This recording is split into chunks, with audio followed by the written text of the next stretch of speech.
Okay, here we go. All right. All right, we are recording and 3, 3, 2, 2, 1. 1. Oh, hold on. That Okay. was fucking terrible. Okay.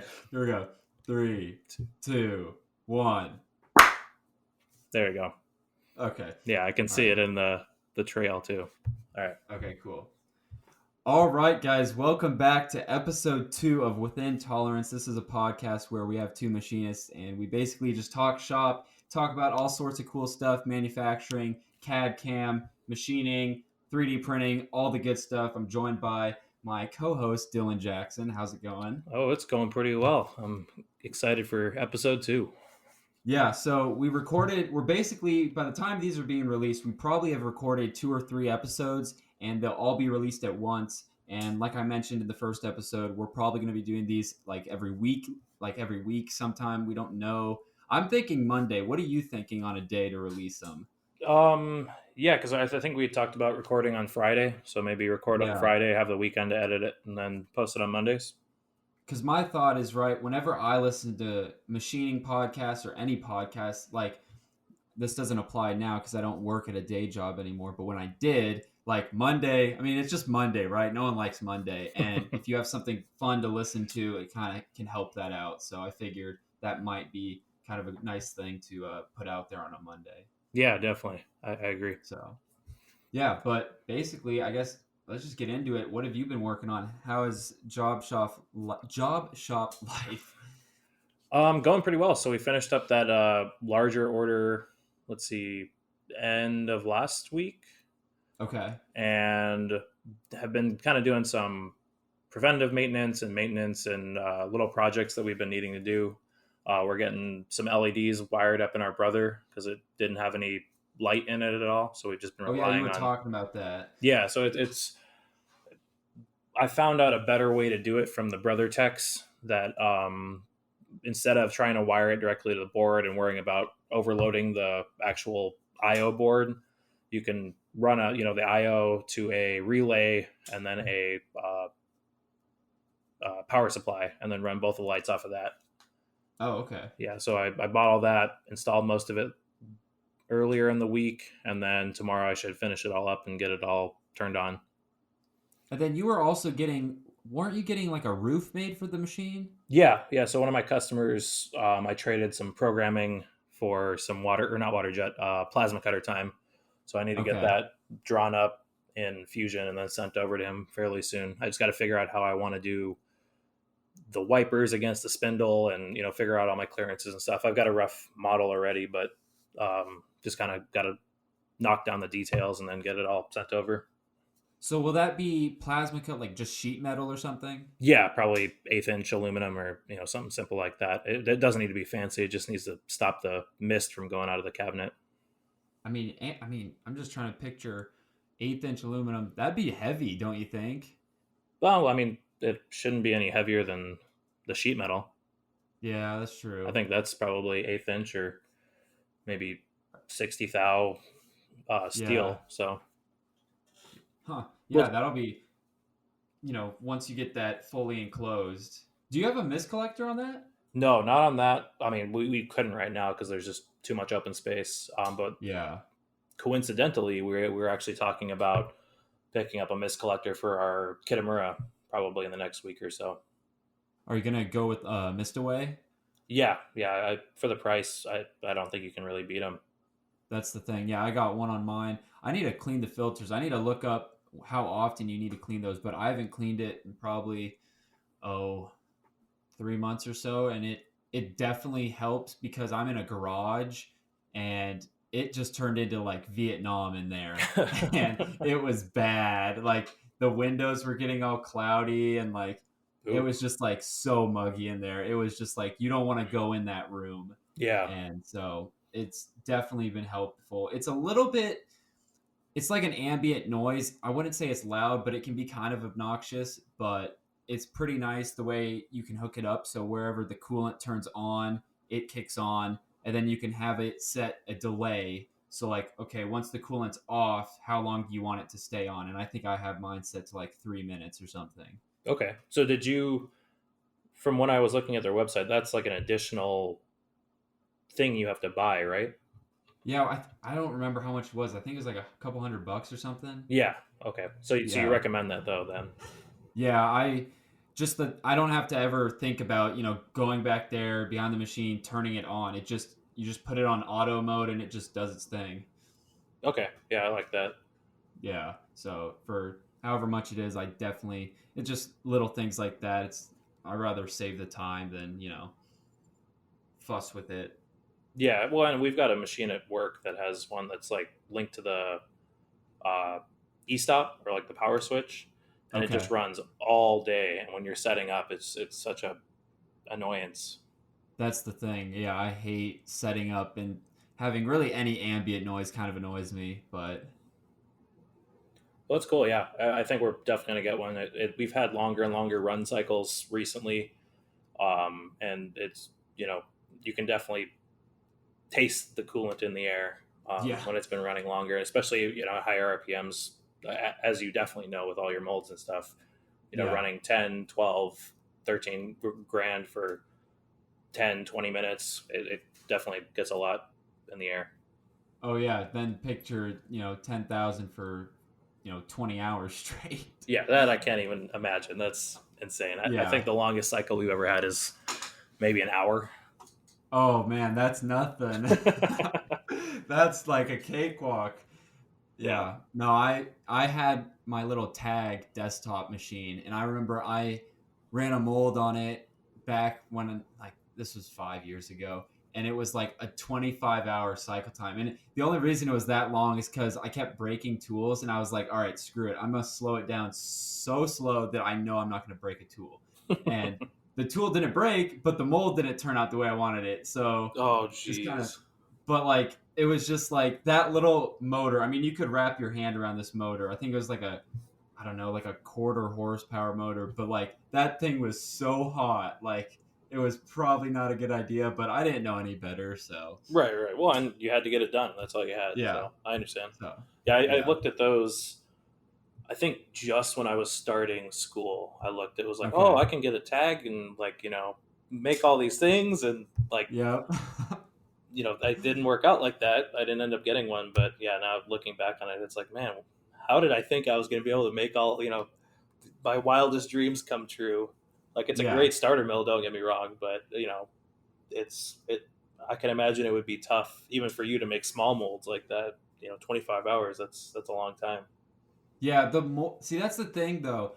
Um I mean, the tag is great for like really honestly, the mold work it was great because if I would have known about like tool run out and stuff like that, I think my molds would have been better. I just didn't know that back then.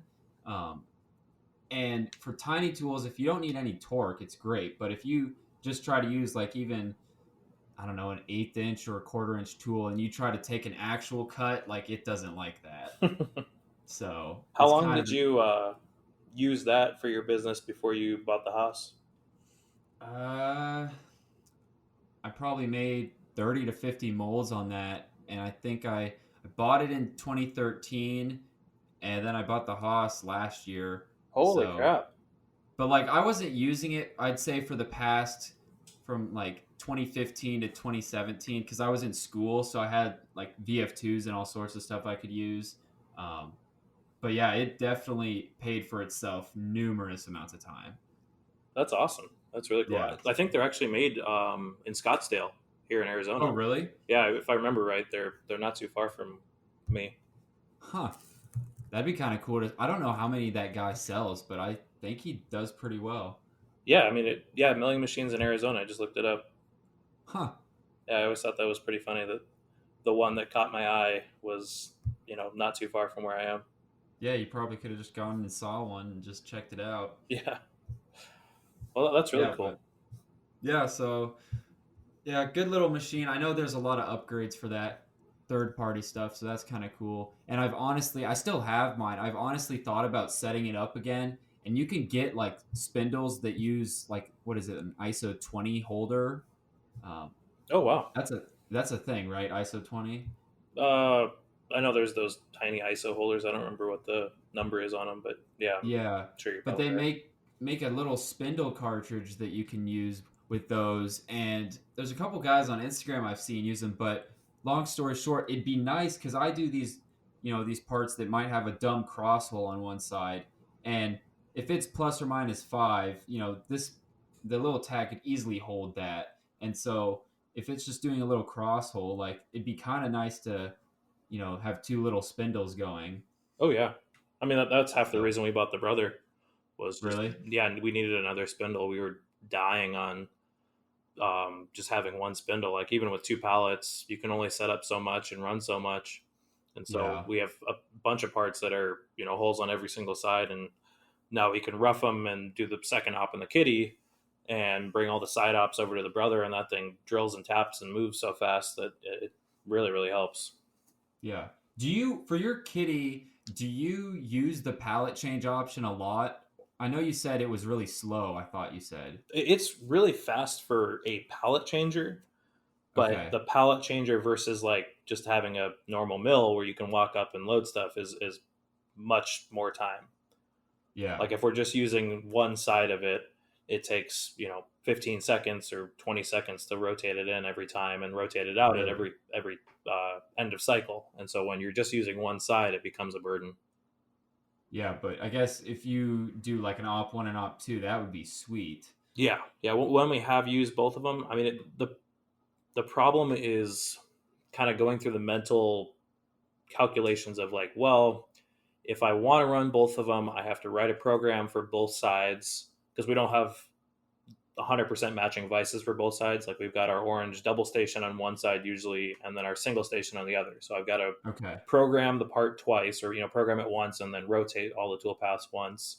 I've got to set up both vices. I've got to prove out 3 stations or 2 stations, and for 5, 6, 10 parts, it's not really worth it. Yeah, I So mean, you could be set up on one op and you're already halfway done. right, exactly. So it's tough to figure out where that break even point is. Yeah. I mean, it becomes easier when you get like a ton of parts. Like if I'm looking at 100 parts or 80 parts, even it's like, oh yeah, of course I'll set up them just so that I can have the constant running nature of it. Yeah. Or if I've got a Yeah, part it that needs starts a to make lot of sense. screws taken in and out of it to hold it down, then that's great because then I can be loading and unloading while it's running. Yeah, yeah. Yeah, I really like the idea of the whole like the palette system because what was I running the other day? I was trying to think. I was running some part and it was like, oh, it was those bigger clamshell parts a while ago, like a couple weeks ago. Mm-hmm. And I mean, I was running an op 1 and an op 2, and what I would do is I'd open the door, blow off both parts, and then I would inspect. There was two critical, or actually there was like four critical reamed holes, plus or minus 5/10. So I used my, what are those fancy pin gauges? Deltronics? Yeah. Yeah, I had some of those. So I'd check those in the machine, right? I don't want to move the part. Um, then I'd check a couple other things. You gotta, do your fixturing, swap parts, all that. I timed myself, and it was like I could, if I was cooking, I could do it in like a minute or so. But realistically, let's say 2 minutes. And I mean, 2 minutes times 110 parts. I mean, that's a lot of time, and it'd be nice to be able to, swap pallets, just hit go and do that inspection offline and know if there's an issue, you could just put it back on and fix it. Right. Right. Exactly. No, I completely agree. And you especially with pallets, you can do stuff. If you're doing in process inspection like that, you can add like an M0 with a block skip. And if you're Yeah, worried about it, throw the block skip on while you're checking it. Once it's good, you flip that switch back down and you're good to go until the next part comes off. yeah, yeah, And so it's definitely helpful for longer runs.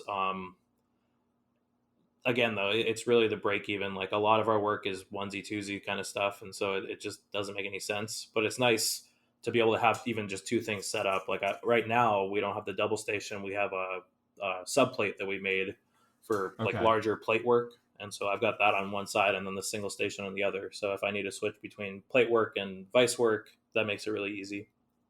yeah. And did you just put some like reamed holes in there for your vise? Oh, the vice is on the side with just the normal bed, and then Oh, okay, yeah, okay, yeah. I eventually want to make a like true good sub plate with like the ball locks for the orange, but I just haven't gotten around to it. yeah. That'd be nice. I really, That's the problem with my machine is the weight capacity because I could, in theory, fit three orange vices on there, and that would be sweet to have if they were all double stations. 6 stations. That'd be awesome. Um, but I But mean, the then again, weight, it's yeah, it's the weight, and then it's like, do I really want to spend that much money on vices right now? Unless I have that high volume. So yeah. I mean, it's all about kind of affording yourself what you need at the time. Like we bought the double station because we had a larger production run that yeah, it made sense. Like we were making enough money that buying an orange to make the work that much faster and get it out of our shop just made sense at the time. yeah, But I don't think we would have bought it otherwise, or at least not when we did. yeah, yeah. I bought that straight away. It was like someone posted this. It was a funny like machinist, or it was like YouTuber slash Instagram machinist starter pack. He bought a Haas, like a bunch of Mary Tool stuff, an orange vice. Like it was just pretty funny because that's kind of true though. Oh yeah, 100%. I mean, but But it's also true for a reason. Like they're good stuff, and oh yeah, uh, yeah, great quality. it's great Random. quality. And like the Carve Smarts, we bought Oh those for our Kurt too. We started out with a Kurt that we got given, and I think we bought the orange before we bought Carve Smarts for the Kurt. But like, I don't think I could switch jobs over as fast as I do, or make soft jaws as quickly as I do without. Or I could do it, but like it's so much easier having quick change fixturing like that. oh, 100%. Yeah, yeah. The Carve Smarts are. I saw those at IMTS last year. I'd never heard of them actually. I saw them on like Instagram, but I never like saw them in person and understood the concept of them. And I was walking around with Nick, and he showed me them, and I was like, "This is amazing." Yeah, it's a game changer, especially job shop life. When Yeah. you've got two, three, four, five different ops that you need to set up. Like I've got some parts that I make, I don't know, two or three sets of custom jaws for, and being able to load them up and go that quickly is great. And I've always got a couple sets of pinned ones in case I know it's going to be coming back. Yeah. So do you just buy the stock and cut it? Yeah. I understand people buying the packs of them that are already cut and pinned and all that, but there's always a day or two that I've got some downtime, and I'll just cut up the jaw stock as needed. And really, I like having the extra length because we've put 10 or 12-inch parts in there and cut 10 or 12-inch blanks and use the Uh entire huh. jaw to hold apart, which is Yeah. great. Well, and it's just like that. The parts I was trying to remember that I had to make those extra long jaws, and I started just buying the packs because it's just convenience, right? But if I didn't have that longer stock, kind of would have been screwed. Right, exactly. Yeah, and then when you have the Carve Smart, the 31-inch bars, for that part, you would have been like, all right, I'll lop off two 9-inch pieces and get to work. Yeah, exactly. And I took advantage of that. I think it was this past year. I think it was like their Black Friday sale. Mari Tool was doing like free shipping or something, and I was like, "Hey, I'm gonna use this," and I bought a bunch of that stock. Yeah. Well, and I just saw, it might have been Nick that posted it. I just saw that McMaster now sells it. Really? Yeah, and I mean, from where I am, and probably from where you are, it's like next day shipping usually. Yeah, I normally get stuff within a couple days for sure. Yeah, it doesn't say Carve Smart, but if you look up, I think they call it Quick Change Dovetailed Vice Jaws or something like that, and they sell both the 6-inch pieces. They sell the hardened Master Jaws. They sell I think they sell pretty much everything. Huh. That is it like reasonably priced or is it marked up I think it's marked up a buck or two, but it. Last time I looked at it, I believe it was really close in price to what Carb Smart wants for it. Yeah, it was McMaster, I didn't realize how great of a company they were because I had bought something from them. This was probably 6 months ago, and it would have been sitting around, and it was for a project that never got done, and it was a little like a key seat cutter and like an end mill, and then some other like O rings and stuff like that. And I emailed them, and I was just like, "Hey, like I have these cutting tools I bought from you guys that I've never used. Can I return them, or is it kind of like the cutting tool world, right? They're used even though they're not. Right. Um, and they were like, no, just box them up, send them to this address, and we'll refund you once we get them. And I was like, you guys are amazing. Yeah. They from everything I've heard from everybody and all of my dealings with them, they seem like they're on the up and up, and they recognize, that they kind of have a cult following, and so they Yeah. want to keep that. Yeah. And it's kind of like the Amazon, I guess, of manufacturing, I guess. Yeah. Yeah. They're great. I Yeah. I think they have probably one of the best websites in the business too. Yeah. Pretty straightforward, lots of filters. Yeah. So okay, so the 31-inch bars of aluminum from Carve Smart are $35. For McMaster, they're 38. So you pay a couple dollars extra, but I can get them in a day versus waiting for them to be shipped from either Mari Tool or Carve Smart. Yeah, that's true. So if I need them in a bind, I'm really happy to know that they have them. And you can next day them or, whatever. Yeah, exactly, exactly. Huh. That is good to know. I did not know that. Oh yeah, speaking of which, kind of a random segue. Did you see on Fusion they're like changing up what is it, like the bar at the top with all the buttons? Yeah, I've started using the new layout. I haven't played with that. Is it decent? Yeah, for the most part, I really like it. The Okay. biggest thing that right now is a gripe, I'm sure I'll get used to it, but I don't like the constraints for sketches being up there. I feel like I have to move my mouse too far to get to them. Okay. Whereas before they were in the right hand sketch box that popped up when you started a sketch. Uh-huh. So that right now has been kind of I'll go over to the right side of the screen for a tangent or something, and then realize, oh, I've got to go up to the top. Yeah, I try to use the I love Fusion for the quick shortcuts like if like E for extrude, C for circle, stuff like that. Um, Yeah, yeah, I love that. When I was in school doing Mastercam, and I would say I got pretty proficient at just 3-axis Mastercam and some lathe work, but it's like I'm over there hitting C for circle or L for line and nothing's happening. And I'm like, God damn it, I got to go all the way up. I have to go to geometry. I have to hit line. It's like, yeah, yeah. I use SolidWorks at work, and I've set up okay. all of the hotkeys to be the exact same as Fusion because Oh, really? I was getting real tired of hitting E like you said or hitting C, and I was like, Yeah, "Ah, this is dumb." Or yeah, I constantly am using I to inspect distances, and that wasn't the standard in SolidWorks, so I set all that up the same too.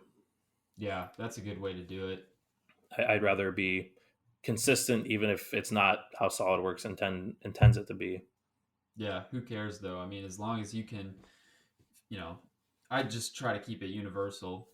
Yeah, exactly. Well, and SolidWorks has the mouse dragging commands as well, or at least you can set Oh some of them up. yeah, I remember that. So, because I use that all the time in Fusion, like right click or drag up to repeat a command. Is that what that is for? Yeah, I never understood that. I'm like, why is it drawing something? yeah. So if you hold down the right mouse button and drag directly up, it repeats whatever your last command was, Oh, I see. and that's super handy when you're using some of those like one shot commands in the design space. Like I think offset is one of them where you can only offset one thing at a time. Yeah, yeah. And so Okay. that's a real easy way to just start offsetting a bunch of things.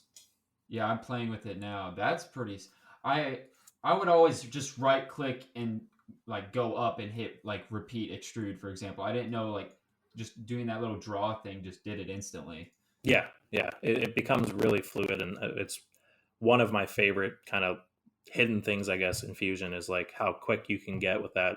Because I think up and to the right is Sketch, Okay. so you can get through quite a bit of the menus just by going knowing where you're going once you hold down the right mouse button. Yeah. Huh. That's interesting. I need to play with that. Yeah. Now I'm just over here fiddling with Fusion. Mine's currently restarting. I guess there was another update, probably some more bug fixes. At least they're. That's the one thing that I love about Fusion. It's like they're just pushing out updates. It's not like Mastercam where it's like yearly. Yeah, Um, yeah. I think there's something to be said for both approaches. Like oh yeah, for I sure. love having the constant updates from Fusion, but every time I see an update, I also kind of clench a little bit because it always seems Yep. like it screws something up for me. Yeah. Even if it's something small, but like there's always like a small pain point that takes a week or two to get fixed. Like I've And there's had, just always that chance. yeah, well, I've had like tool paths get broken because of an update. Yeah, Really? like I had a part a little while ago that I was using a trace with a form tool, I believe what it was, Okay. and the update broke using trace with form tools. And so I ended up having to like find another workaround to get it to work. And I got it to work around, but it was just frustrating because I hadn't locked down the toolpath because I was still playing with it. I updated absentmindedly, and then I go back and it says this toolpath is not compatible with the tool type. I was like, you got to be kidding me. That could be really scary if it broke but it didn't air. Yeah, yeah. It Uh, probably just wouldn't post then, I would guess. yeah, or even worse, it posted but you didn't check, you know. Yeah. So So, it's those kind of things that like make me cringe a little bit, but I also like the look of the software. I like the that it brings new functionality all the time. All of that is really nice. So I guess it's like I said, I understand both ways. I wish that I know that people have been fighting for a long time to have like a more stable version and then maybe like a beta version of Fusion. And yeah. from what I've heard, that's the way that Fusion works. That's not really possible, but it would be nice Yep. if they kind of gave the functionality into the hands of certain people that could actually test it. Because sometimes it seems like from what I've read and from what I've seen, I think they say that a lot of the bug testing is automated. Yeah, Really? and then it's not the big bugs that get you a lot of the times. It's the little niggling things that just are frustrating. Yeah. And I would think a lot of it too is the automated part, and then it's also the like whenever you send the error, you know, like say crashes or something, and you can send that error message and say what happened, but I don't know. Yeah, yeah. I mean, they do a really good job. It seems like of keeping up on the bugs. Um, Yeah. so it, I do really like the I can't. I'm trying to picture what it was like before. The if you have the like the left hand side folder thing open, how the folders are just like it's just one row versus it used to be a bunch of squares and it was like two columns. you're talking about the new UI.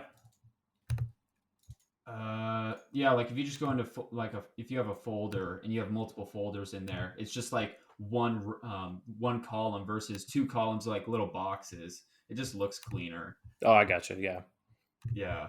yeah. They've done a really good job with having a nice experience for the user. I appreciate it, especially when I jump into SolidWorks and use HSM.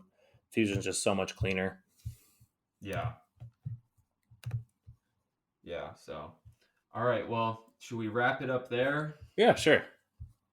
All right. So, a little bit of a quick episode, but I can't remember how long the last one is. But I'd like to shoot for anywhere from 20 to 40 minutes. I think is a good amount.